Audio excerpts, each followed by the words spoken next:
I'm Michael Franzese, a former maid boss in the Colombo crime family starting in the early 80s. Amma. Hi Redditors, I'm Michael Franzese. I'm here to answer your questions. I'm the son of one of the most feared Mafia bosses to ever walk the streets of New York. He was an enforcer known to be cold-blooded and extremely deadly. I followed in my dad's footsteps and took on the mob life. As a maid member I made money for the mob, tons of money. I know the mob life as well, or better than most. I'm also a person of strong faith. I'm ready to answer all your questions. Ask me anything you like. No bounds, no limits. I have been asked everything under the sun. If I choose not to answer I know how to take the fifth. I've done that many times in my former mob life. But I assure you I won't this time. So join me today and fire away. What was it like walking away from the Mafia? Was it accepted? Or were you threatened or hounded in any way? Also, what were the actual logistics of your gas tax scam? How were neither the IRS or any federal agency not able to successfully audit you? I struggled mightily for years. After walking away my father disowned me, the family put a hit on me, the feds tried to make me a witness, lots of pressure, very tough for me personally. Even though I didn't hurt anyone, I felt like I betrayed my oath and it really troubled me. Only God and time were able to fix that. Gas tax scheme was complicated, but we were way ahead of the authorities. They could not figure out what we were doing. If my partner didn't turn snitch, they would never figured out the scam. So did the family just cancel the hit on you? Was the hit like a 2-year contract considered null and void if you weren't killed within the 2-year term? I kid. But seriously, how is the mob okay with you walking away and ultimately telling stories about what it's like? That seems like you're breaking rule #1. It's just like Grand Theft Auto. He just has to wait and hide in his apartment. Then he is clear to go. Any fears about your safety today? I can't go back to Brooklyn to live, or in New York in general wouldn't last, but I don't live in fear. I'm a person of strong faith now. God has had my back. Remember, I'm the only made man, a Kapora Jaim, that I know of who has walked away from the life, publicly, not entered a witness protection program, and lived. It's a God thing, my friend, not coincidence. If you listen closely, you can hear the sound of thousands of Redditors' brains imploding.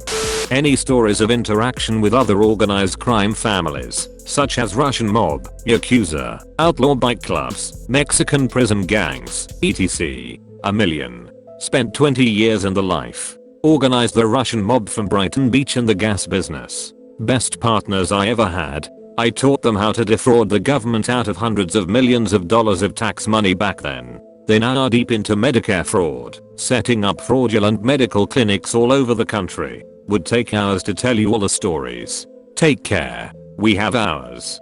Does the Mafia still have a big presence in the US? Are they just better at hiding it now? Yes, not nearly as big as when I was active in the 70s, early 90s, but still exists. Don't count it out. Very resourceful. What is the process of becoming a made man like? Very intense, very solemn, very serious. I took an oath with a picture of a saint burning in my hands. My thumb was cut with a knife and blood dropped on the floor. The oath is never to violate the Brotherhood of La Cosa Nostra. Didn't you violate the Brotherhood of La Cosa Nostra by doing this, Amma? What is the scariest situation you have been in? Walked into a room one night and thought I was going to get killed. I was called in by my boss over money I generated in the gas business. That's how it goes. You walk in and never walk out when you are in real trouble. I was in the right, proved it, and here I am. But, brother, my heart was pounding, knees weak. Still don't know why I went. I guess just a product of my life back then. Ha ha ha. You got Kimmy, Alex, Aubrey and Jezebel in here somewhere. I don't know. She thinks she cute. I see this question asked all the time, but never to a legitimate former Mafia boss. How accurate are most mob movies / television shows? If you could recommend one to watch for authenticity, which would it be? Most authentic, Goodfellas and Donnie Brasco. They mention my name in Goodfellas. The bar scene. I knew those guys very well. My era saved Henry Hill's life 2x. I knew Paul Verio and Jimmy Burke well, also. And Left Guns Ruggiero was a good friend. Those two are the most accurate depiction of that part of the life. Getting affirmation that Goodfellas is the truest mob movie from a real life mob boss. This is now my favorite, Amma. Thank you, stay in touch. How can I tell if the steakhouse across the street from me is a mob joint? Are there any telltale signs? It supposedly was a hotspot in the 80s and is still rumored to be. Easy, who hangs out there? Mob guys like to eat where they are comfortable with ownership and the clientele, and of course, the food has to be good. Now when you order spaghetti with marinara sauce, all you'll get is egg noodles and ketchup. I'm an average nobody, get to live the rest of my life like a sknook. Where Hoffa at? They will never find Hoffa's body, trust me on that one. You can give us the details. It's cool, we won't say crap. I want to believe you has fricked your mom, but I dunno, there's something about you that makes me suspicious of your trustworthiness. I'm a stand-up guy, trust me. What was the main appeal of joining the mob for you? Money? Power? Following your dad's footsteps? I joined to help my day get out of prison clean and simple. The money and power came for me later on once I got in. I wanted both. What is the worst thing you have done / seen when in the mob? Thanks for doing this. Awesome. Unfortunately, violence is a part of the life. If you are a made guy, you're going to see it. No escape. I have seen my share. It's ugly. How old were you when you first realized something was different about your family, and what made you realize it? Very young. My dad was super high profile, like the John Gotti of his day. Law enforcement always after him and sitting outside my house. Many incidents with them, didn't like them very much. When I was a kid, got into fights in school when kids made remarks, but I loved my dad, made me tougher. Kids would attempt to bully you because your father's a mob boss. Brave kids. I'm aware that you spent approximately 3.5 years in prison. How were you treated by the other inmates that were aware of your past? I spent almost 8 years in prison, 5 years, then 3 on a parole violation. I had a lot of publicity. I had a pedigree going in. I was treated well, with respect, because I treated other inmates well. Respect is a big thing in prison. FYI, both John Gotti and Carmine Pacifico, my former boss, were both smacked around in prison. Guys doing life without parole don't care who you are. If you disrespect them, they have nothing to lose. Didn't hurt that Fortune magazine named me as one of the 50 most powerful mob bosses in the US. Till inmates read Fortune magazine. Prison rule #23. Don't kill anyone who gets mentioned prominently in leading periodicals.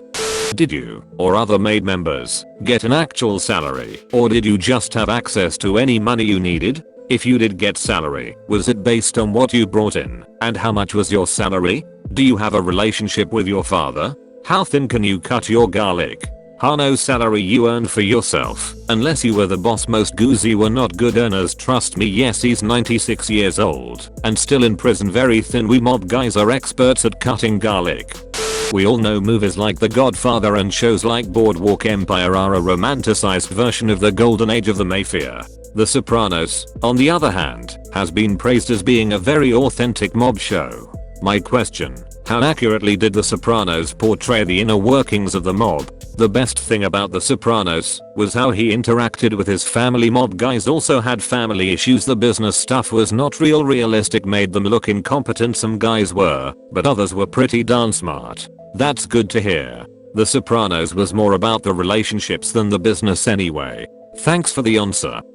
Any funny Mafia stories? What would be the lighter side of organized crime? A million of the mob guys can be hilarious. Read my book. I'll make you an offer you can't refuse. Lots of stories in that one, like in all of my books. Your naked plug is pretty hilarious in and of itself.